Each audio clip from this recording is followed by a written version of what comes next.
guys that are rolling out the red carpet for them or agreeing with everything that comes out of their mouth and never challenging them or never hitting them with facts and logic. No, they don't respect those guys.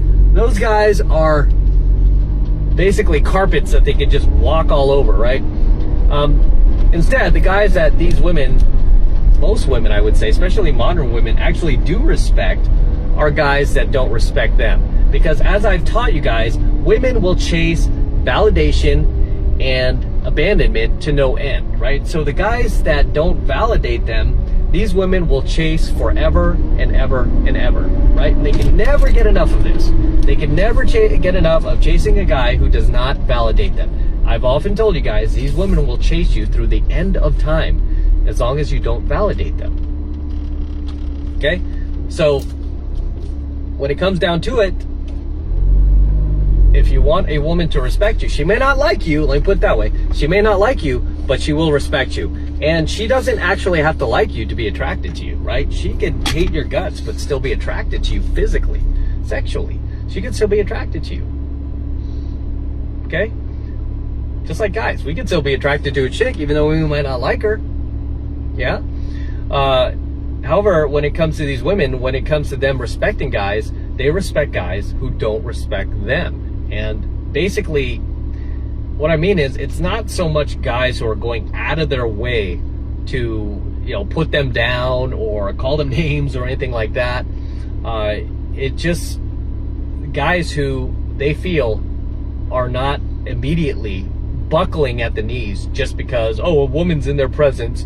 You know, a woman is speaking, shut your mouth. No, instead, these guys have a voice and they have self-respect and dignity and they exercise it.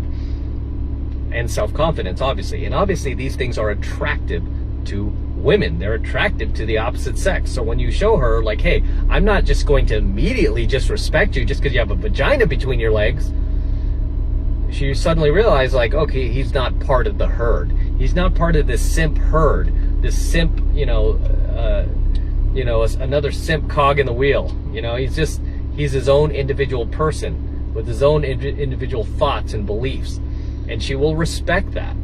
Okay, this is why they often say, like, women love bad boys, right? They respect bad boys. Do they respect nice guys? No.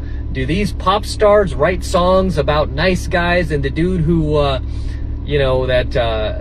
bringing them flowers on the date and, opening her car door? No. They don't write songs about that. They write songs about the jerk who was cheating, who was using them for free rent. And taking their money and taking their car. You know, they write about that douchebag. They don't write about the guy who was sweet, who was, treating them well and calling them every night and texting them to make sure they were okay. No, they don't write songs about that dude. They write songs about, the bad men of the world. That's who gets written about. But anybody else beyond that, all these beta males, no, they are invisible to most women, right? Invisible to most women. They don't get respect because these women look at them like they have no backbone, like they're spineless. This is why I always say these male feminists are shooting themselves in the foot, because we all know why they're out there at these like women's marches and whatnot. They're not out there to help the cause. They're out there trying to get laid, trying to meet women. Oh yeah, I'm with you, girl. Oh yeah, pink pride. Oh yeah, give me the pussy out and all this. No. Yeah, these guys never get anywhere because these women cannot respect a guy who does not respect himself. You feel me?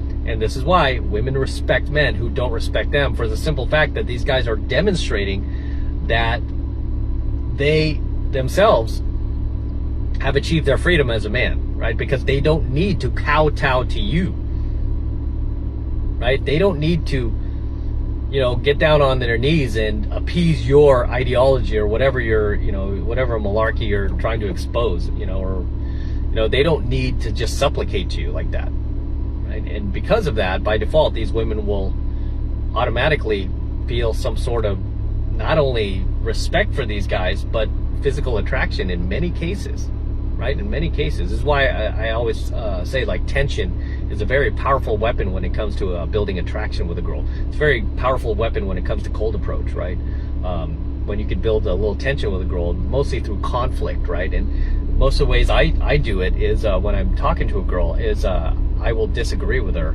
on purpose, right? Sometimes if I do it on purpose, it's hard for me to be congruent with that, because I know I'm, you know, it's something that, like, if she's saying something I believe in and I'm just purposely going against it to offend her, I do it in jest, like, just, you know, kind of like jokingly, just to tease her a bit, because I can't get away with being, you know, trying to get away with that, knowing that, hey, I would be lying if I say I don't agree with this, right? But in other cases where I strongly disagree with her, especially if she's, you know, parroting, you know, any feminist talking points she picked up, I'm quick to stand my ground. I'm quick to let her know why I feel this way and shut her down, right? And I don't buckle, right? Instead, I'll get her to agree. Like, wouldn't you agree though?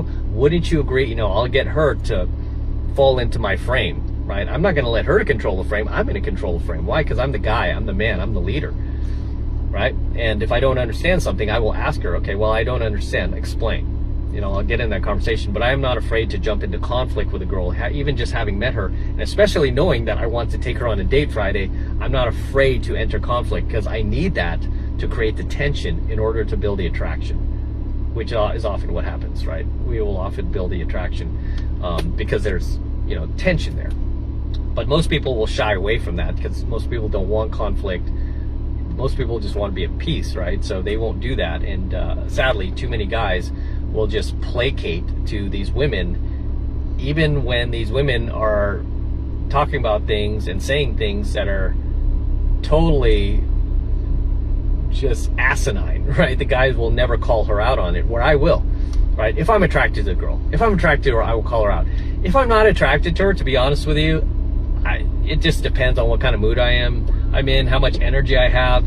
Like, if she's some land whale who's telling me about fat phobia and all this, I don't know if I'm going to spend the energy on it. So there has to be some incentive for me to do it, because yeah, I don't think I'm going to waste my time talking to somebody that really we have no future together. We're probably never going to engage in another conversation together. There's no point to this. Yeah, I mean, so I will probably just let it go, right? So there has to be some reason that I'm there and I'm talking to this person, which is what I teach anyway, right? I don't teach you to walk up to girls you're not attracted to. Why would you be wasting your time? I teach you to walk up to girls that you are attracted to, that, you know, you could possibly date and do something with, because you'll have the motivation to challenge her, right? And to let her know, like, you disagree and you want to engage and you're not afraid, you're not going to back down. All right. So, but as I was saying, you know, when it comes down to it, women do respect men who don't respect them. They respect guys who stand their ground. They respect guys who have boundaries. They respect guys who don't abandon ship just because, you know, a hot female is in their presence. You feel me? But as always, drop your comments below, guys. Let me know if there's anything you'd like to add, anything you would like to share in tonight's coaching video. Please drop them in the comments below, and I'll see you in my next coaching video. Until next time, this is Matt Cross from Alpha Male Secrets, signing out here.